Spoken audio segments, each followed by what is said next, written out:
Nem todo artista nasce para ser visto. Alguns nascem para ser ouvidos. E mesmo assim, permanecem invisíveis. Antes do nome Paul Denver, existia apenas Carlos Alberto de Souza, ou Carlinhos. Um nome comum, uma história, que começava como tantas outras.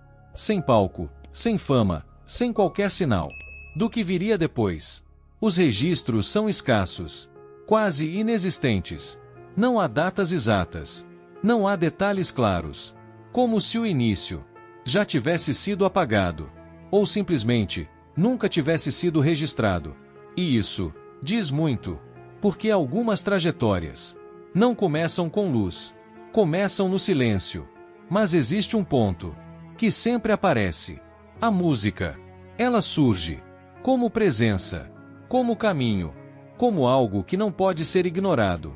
Nos anos 60, ele já estava envolvido com instrumentos, com bandas, com som, participando do grupo de Erasmo Carlos, como guitarrista.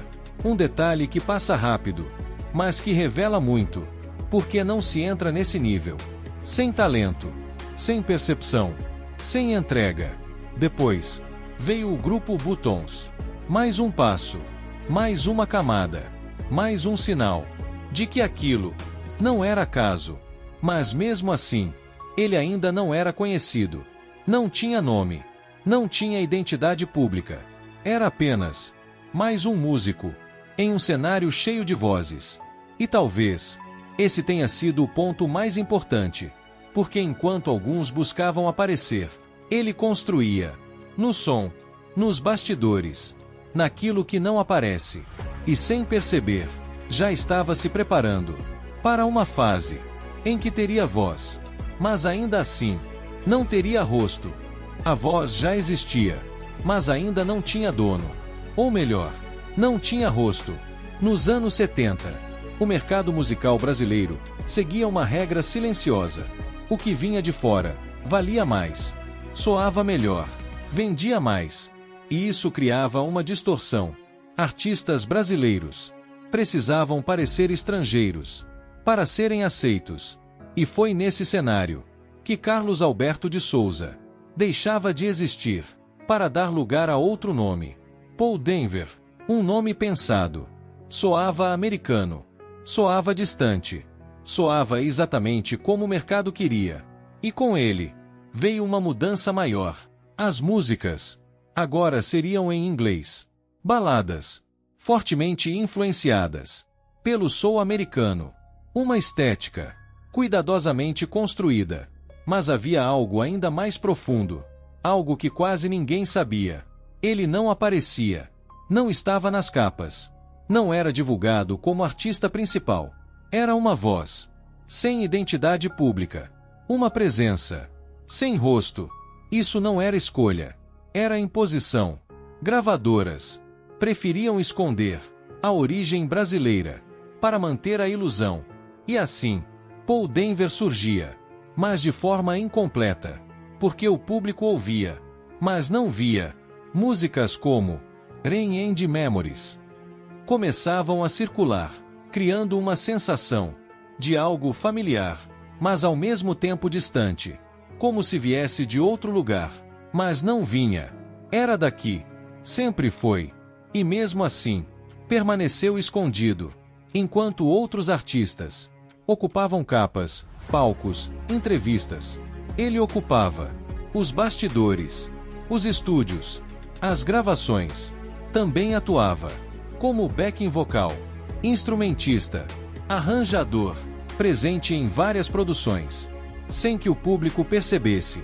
E talvez esse tenha sido o começo de tudo. Uma carreira construída na invisibilidade.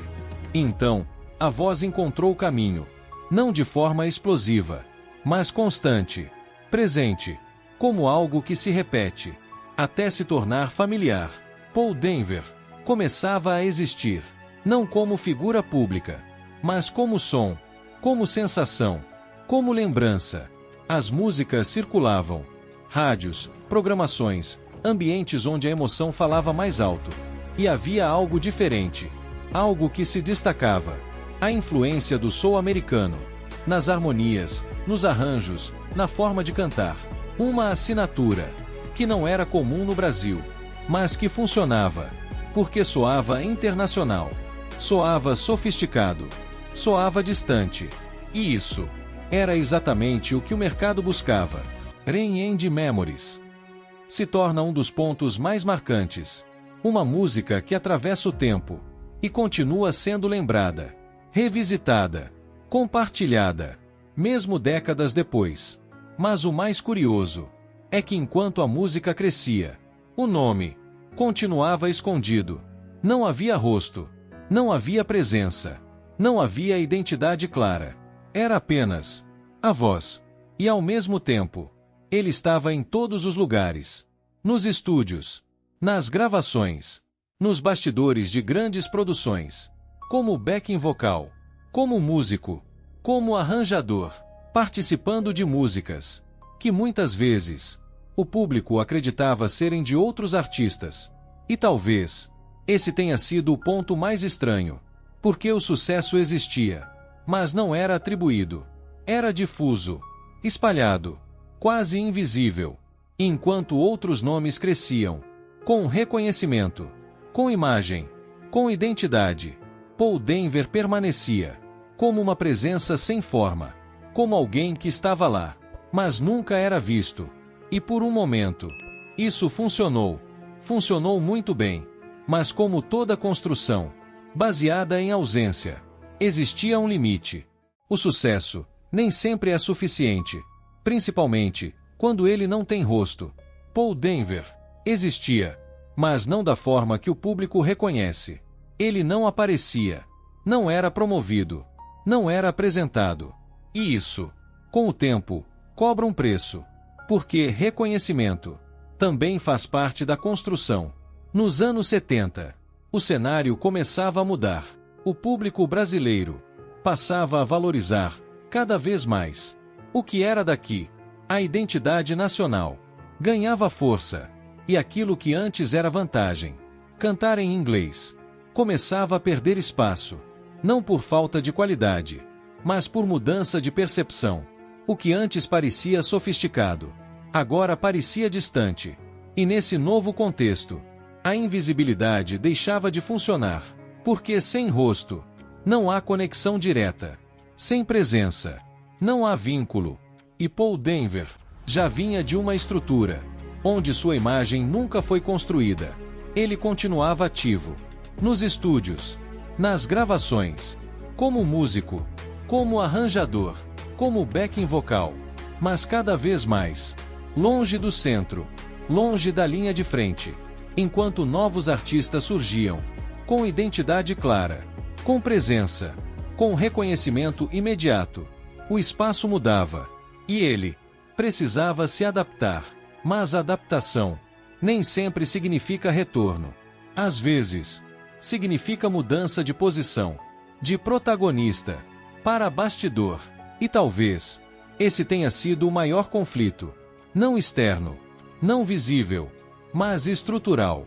Uma carreira construída para ser ouvida, mas não vista, em um mundo que começava a exigir exatamente o contrário.